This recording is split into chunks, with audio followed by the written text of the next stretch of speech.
नमस्कार दोस्तों, स्वागत है आपका हमारे चैनल एग्जाम टास्क में। दोस्तों, बात करेंगे आज हाई कोर्ट एलडीसी के सिलेबस के बारे में और एग्ज़ाम की स्कीम के बारे में। बहुत सारे बच्चों के बार बार कमेंट्स आ रहे थे एग्ज़ाम के अंदर सिलेबस क्या है, स्कीम क्या है, तो वो सारी डिटेल आज आपको इस वीडियो के अंदर बताऊंगा मैं। अच्छी तरीके से आप इस वीडियो को देखें, एंड तक देखें अगर आपको अच्छी तरीके से समझना है तो। ठीक है, शुरुआत करते हैं इस बात की। सबसे पहले आपको ये पता होना चाहिए दोस्तों इसके अंदर कि आपको जो एग्ज़ाम है वो 2 सेक्शन के अंदर होगा। ठीक है, एक सेक्शन ए होगा, दूसरा सेक्शन बी होगा। आपका जो पेपर होगा वो सेक्शन ए के अंतर्गत आएगा और जो कंप्यूटर पर जो आपका एग्ज़ाम होगा वो सेक्शन बी के अंतर्गत आएगा। ठीक है, सेक्शन ए की जो टोटल मार्किंग होगी वो होगी 300 नंबर की। ठीक है, और सेक्शन बी की जो टोटल मार्किंग होगी वो होगी 100 नंबर की। किस तरीके से होगी वो हम आपको आगे बताएंगे, लेकिन उससे पहले आपको ये सब समझना जरूरी है। टोटल जो मार्किंग होगी, जो मेरिट जो बनेगी टोटल, वो 400 नंबर की बनेगी। ठीक है, 400 नंबर की टोटल मेरिट आपकी बनेगी। अब सेक्शन 1 में क्या आएगा, सेक्शन 2 में क्या आएगा, क्या पूरी एग्जाम स्कीम रहेगी, वो आपको हम बताते हैं। उससे पहले आप वीडियो को लाइक कर दो, शेयर कर दो चैनल को। ठीक है, वीडियो को शेयर कर दो और चैनल अपना सब्सक्राइब जिन्होंने नहीं किया वो सारे के सारे चैनल सब्सक्राइब कर लो, क्योंकि जो हाई कोर्ट एलडीसी की जो आपकी जो टेस्ट सीरीज में चलाने वाला हूँ, ठीक है ना, टेस्ट सीरीज वो सारी की सारी जल्द स्टार्ट होने वाली है। इसलिए आप इस चैनल को सब्सक्राइब कर लो और अपने सभी दोस्तों को बता दो। ठीक है, तो उसके अंदर आपको बहुत सारे क्वेश्चंस मिलेंगे, फिक्स टॉपिक आपको बता दिया जाएगा। नीचे जो वीडियो है उसके डिस्क्रिप्शन में आपको चैनल एक टेलीग्राम चैनल का लिंक मिलेगा, टेलीग्राम ग्रुप का, उसको आप ज्वाइन कर लीजिए। वहाँ पर आपको सारी इन्फॉर्मेशन मिलती रहेगी कि किस तरीके से आपको कौन से टॉपिक की किस दिन तैयारी करनी है, और उस हिसाब से हमारा जो टेस्ट है वो होता रहेगा और सब टेस्ट वो चलते रहेंगे। शुरुआत करते हैं दोस्तों इस बारे में कि सिलेबस किस तरीके से आ रहा है।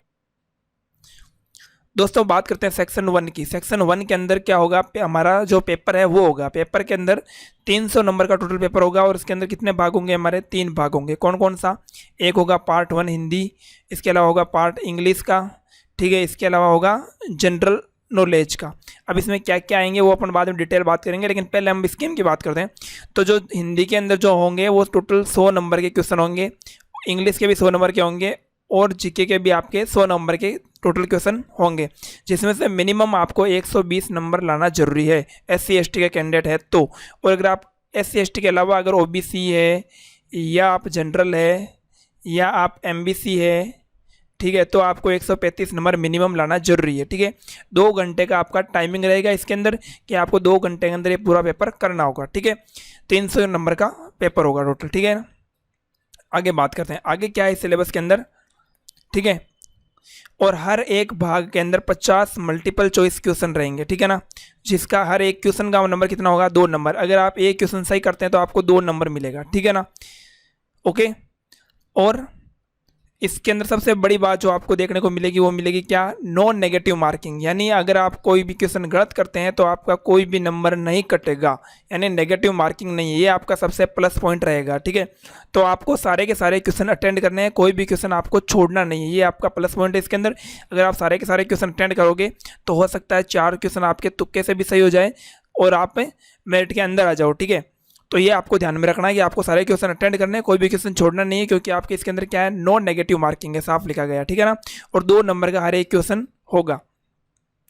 ओके, और हर भाग के अंदर 50 क्वेश्चन होंगे, जैसे मैंने आपको बताया था ना। यहाँ ऊपर ये ऊपर आप देखोगे तो जहाँ मैंने आपको यहाँ पे बताया था कि ये 3 भाग है और हर भाग के अंदर 50 क्वेश्चन होंगे, यानी आपके टोटल जो क्वेश्चन होंगे वो कितने होंगे, 150 क्वेश्चन होंगे। ठीक है, तो 150 क्वेश्चन होंगे, 300 नंबर का पेपर होगा। ठीक है, 150 आपके क्वेश्चन होंगे, 300 नंबर का पेपर होगा आपका, और हर एक क्वेश्चन के कितने नंबर होंगे, 2 नंबर होंगे, और गलत क्वेश्चन का कोई भी नंबर आपका कटेगा नहीं। ठीक है, ये हो गया टोटल स्कीम के बारे में बात।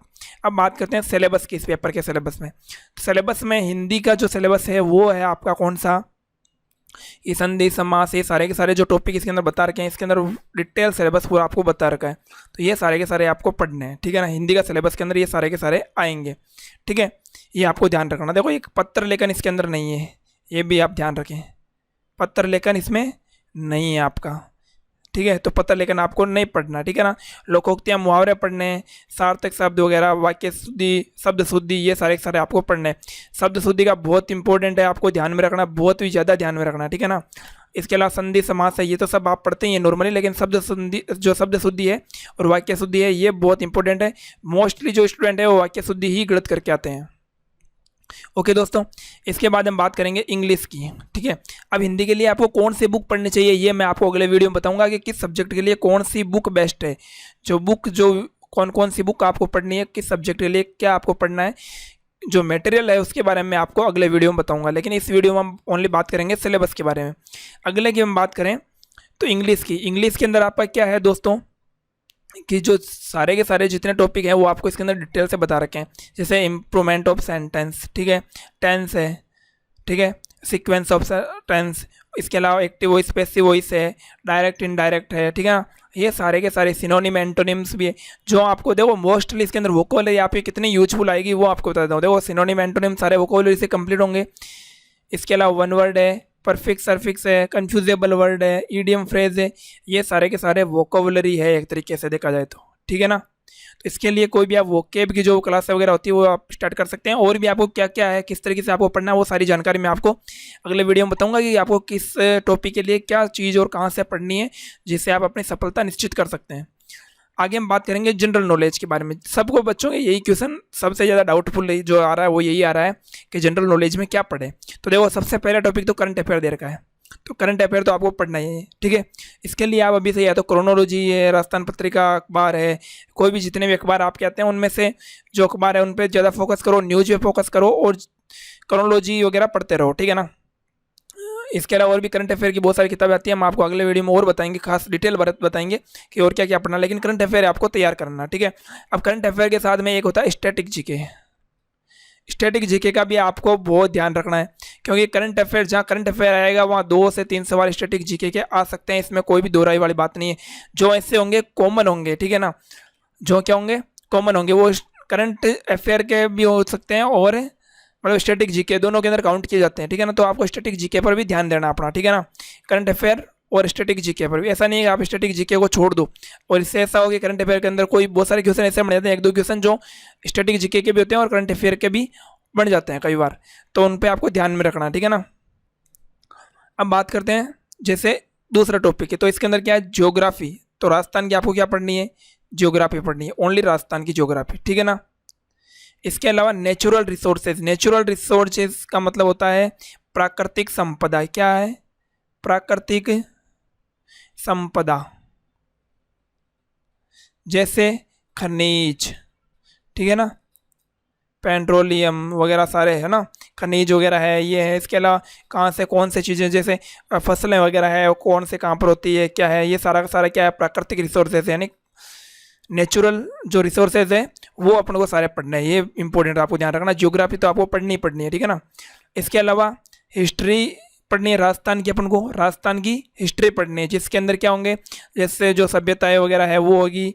इसके अलावा सभ्यताओं के बाद में सारे के सारे जो राजवंश है, ठीक है ना, चौहान वंश है, इसके अलावा कच्चा वंश है, ये मेवाड़ का जो गोहिल वंश है, इस मारवाड़ का जो राठौड़ वंश है, ये सारे के सारे जो वंश है जितने भी वो सारे पढ़ने हैं आपको, पूरा राजवंश पढ़ना है। उसके बाद के अंदर आपको इसके अंदर हिस्ट्री में क्या पढ़ना है कि जितने भी जो क्रांतियाँ हुई है, जैसे 1857 क्रांति है, किसान आंदोलन है, ये सारे के सारे आपको हिस्ट्री के अंदर पढ़ने हैं। ठीक है ना, तो हिस्ट्री आपको कंप्लीट पढ़नी है। ठीक है, और कल्चर, आर्ट एंड कल्चर भी आपको पढ़ना है। आर्ट एंड कल्चर के अंदर जितने भी नृत्य है, दुर्ग है, वो सारे के सारे आर्ट एंड कल्चर के अंदर आएंगे। तो टोटल मिलाकर के बात करें तो आपको जियोग्राफी, नेचुरल रिसोर्सेज, हिस्ट्री और अपना कल्चर, आर्ट एंड कल्चर, ये आपको सारा का सारा पढ़ना है। ठीक है, ये आपका सिलेबस के अंदर होगा। आपको अर्थव्यवस्था वगैरह ये नहीं पढ़ना है, पॉलिटिकल जो पॉलिटिक्स है वो आपको नहीं पढ़नी है। ठीक है, इस बात का आपको ध्यान में रखना है। तो ये आपका जो टोटल सिलेबस था वो पेपर का सिलेबस है। ठीक है ना, मैं समझता हूँ कि आपके बहुत सारे डाउट क्लियर हो गए होंगे। अगर फिर भी आपको कोई डाउट रहता है तो आप मुझे आप कमेंट कर सकते हैं, मैं आपके कमेंट का रिप्लाई विद इन 24 आवर के अंदर करता हूँ। ठीक है, हम बात करते हैं आगे। अब हम बात करेंगे सेक्शन बी की। सेक्शन बी मैंने आपको पहले बताया था किसका है, कंप्यूटर का है, जो किस पर होगा, आपका कंप्यूटर पर होगा। ठीक है ना, अब आपको पता है कंप्यूटर के क्वेश्चन क्यों नहीं दिए पेपर के अंदर, क्योंकि उनको पता है एग्जाम्स जो कंडक्ट रहते हैं तो उनको पता है कि अगर कंप्यूटर का टेस्ट यहाँ पर होगा तो पेपर में देने की क्या है जरूरत नहीं है, जिसको आता है उसका एग्जाम यहाँ पर भी हो जाएगा। ठीक है, तो इसके अंदर क्या होगा कि ये मैंने आपको बताया था कैसे 100 नंबर का टोटल पेपर होगा। कितने नंबर का होगा? 100 नंबर का, जिसमें से 2 भाग होंगे। कैसे होंगे 2 भाग? 50-50 नंबर के 2 भाग होंगे, जिसमें ये 50 नंबर ये होगा स्पीड टेस्ट। स्पीड टेस्ट में भी 2 भाग हो जाएंगे फिर 25-25 नंबर के। कैसे? एक हिंदी का और एक इंग्लिश का हो जाएगा, ठीक है ना। एक हिंदी का हो जाएगा और एक इंग्लिश का हो जाएगा, ठीक है ना। तो ये ध्यान में रखना आपको। पेपर 1 जो सेक्शन बी है इसके अंदर 2 पेपर होंगे 50-50 नंबर के, और पेपर 1 के अंदर भी 2 भाग होंगे, एक हिंदी होगा, दूसरा क्या होगा? इंग्लिश होगा। 5 मिनट का टाइमिंग रहेगा हिंदी का, 5 मिनट रहेगा इंग्लिश का। यानी आपको टाइपिंग टेस्ट देना है 25 नंबर का जो होगा, ठीक है। 25 में से SC/ST कैंडिडेट को 20 लाना मिनिमम जरूरी है, और बाकी जो कैंडिडेट है उनको 22.5 यानी 22.5 नंबर लाना जरूरी है। अब देखो, अब बहुत सारे बच्चों के मेरे पास ये भी कमेंट आए, सर हम PH है तो मैं टाइपिंग देनी पड़ेगी क्या, कंप्यूटर एग्जाम देना पड़ेगा क्या? तो उनको कह देता हूँ कि जो मतलब दे सकते हैं, जो टाइपिंग देने में डिसेबल नहीं है वो उनको देना पड़ेगा। जो डिसेबल है टाइपिंग देने में, जो टाइपिंग नहीं दे सकते, उनके लिए वहाँ पर जब आप फॉर्म भर रहे हो तो उसके अंदर येस और नो का ऑप्शन आपको मिल रहा है, तो वहाँ पर आप नो कर देना, ठीक है ना। तो ये है मिनिमम मार्क्स, ठीक है ना। इसके बाद जो पेपर सेकंड होगा, हिंदी की और इंग्लिश दोनों की टाइपिंग होगी। उसके बाद जो पेपर सेकंड होगा इसी के अंदर पार्ट 2 होगा, वो होगा आपका एफिशिएंसी। उसके अंदर लैंग्वेज जो है वो यहाँ पर बताई नहीं गई है, ठीक है ना। वो हिंदी और इंग्लिश अपन चूज करेंगे, ठीक है। उस समय मोस्टली जो होगा वो हिंदी के अंदर होगा। एफिशिएंसी टेस्ट है ये, तो एफिशिएंसी टेस्ट जो है पार्ट 2 के अंदर हम बात करेंगे। पार्ट 2 के अंदर एफिशिएंसी टेस्ट है। एफिशिएंसी टेस्ट जो है आपका 10 मिनट का होगा। कितने मिनट का होगा? 10 मिनट का, 50 नंबर का होगा, ठीक है ना। इसमें 20 नंबर मिनिमम लाना SC/ST और PH को जरूरी है, बाकी को वही 22.5 नंबर लाना जरूरी है। अब देखो, एफिशिएंसी जो टेस्ट है वो किसके अंदर होगा? MS वर्ड पर होगा। किस पे होगा? आपका MS वर्ड पर होगा, ठीक है। इसमें भी एक्सेल नहीं आएगा। देखो यहाँ पर लिखा है एफिशिएंसी टेस्ट में be taken on word processing software, ये लिखा है ना साफ साफ, ठीक है। तो हमेशा किस पे होगा? आपका इस पे MS वर्ड पर होगा। तो आपको MS वर्ड के ऊपर टाइपिंग एफिशिएंसी है वो आपको सीखनी है। इसके लिए आप हमारे चैनल पर बने रहना, ठीक है। जैसा कि हमने LDC 2018 के अंदर करवाई थी एफिशिएंसी, वैसे आपकी हाई कोर्ट की भी हम करवाएंगे। अभी जो स्टेनो का बैच है वो चल रहा है हमारा, और जैसे स्टेनो का बैच कंप्लीट हो जाएगा तो उसके बाद आपकी जब तक आपका एग्जाम वगैरह हो जाता है, एग्जाम के बाद हम एफिशिएंसी शुरू करेंगे। टाइपिंग की जो प्रैक्टिस है वो आप डेली करते रहे। हमारे चैनल को सब्सक्राइब कर लें ताकि आपको टाइपिंग के बहुत सारे टिप्स भी हम देते रहेंगे, ठीक है। तो ये टोटल आपका जो स्कीम होगी वो 400 नंबर की हो जाएगी। इस तरीके से 300 का पेपर प्लस 100 का कंप्यूटर एग्जाम, ऐसे करके 400 की पूरा पेपर हो जाएगा आपका, और 400 में से आपकी क्या बढ़ेगी? मेरिट बढ़ेगी, ठीक है। और ये आपका क्या होगा? पूरा सिलेबस है, ठीक है। तो इस सिलेबस के आधार पर आपको तैयारी करनी है। किसी भी तरीके से आपको अपना ध्यान भंग नहीं करना। अगर आप टाइपिंग करते हैं तो आपको ध्यान रखना है, आपको कुर्तीदेव 010 यानी कुर्तीदेव 10 फॉन्ट के अंदर आपको क्या करनी है? टाइपिंग करनी है। इस बात का आपको ध्यान रखना, ठीक है। तो कुर्तीदेव 10 के अंदर ही आपको टाइपिंग करनी है हिंदी की, ठीक है। और इंग्लिश की जो टाइपिंग है वो कैलिब्री फॉन्ट है उसके अंदर आपको करनी है, ये आपको ध्यान रखना है, ओके। तो ये सारा सिलेबस था अपना। सिलेबस आपको अगर अच्छी तरह समझ में आ गया तो वीडियो को लाइक कर देवें, चैनल को सब्सक्राइब कर देवें, और अपने सभी दोस्तों के साथ में शेयर कर देवें। वीडियो को देखने के लिए आपका बहुत बहुत धन्यवाद। अगला जो वीडियो आएगा उसमें मैं आपको ये बताऊंगा कि आपको कौन से टॉपिक के लिए, जो सिलेबस है आपका पेपर का, उसके लिए कौन से टॉपिक के लिए कौन सी बुक आपकी बेस्ट है, कहाँ से आपको कोर्स परचेज करना चाहिए, किस तरीके का कोर्स कहाँ पर है, सारे रिव्यू मैं आपको दूंगा। कौन सी बुक में कितना मटेरियल आपको मिल सकता है वो भी आपको मैं बताऊँगा, ठीक है। तो वीडियो को देखने के लिए आपका फिर से बहुत बहुत धन्यवाद। जय हिंद, जय भारत।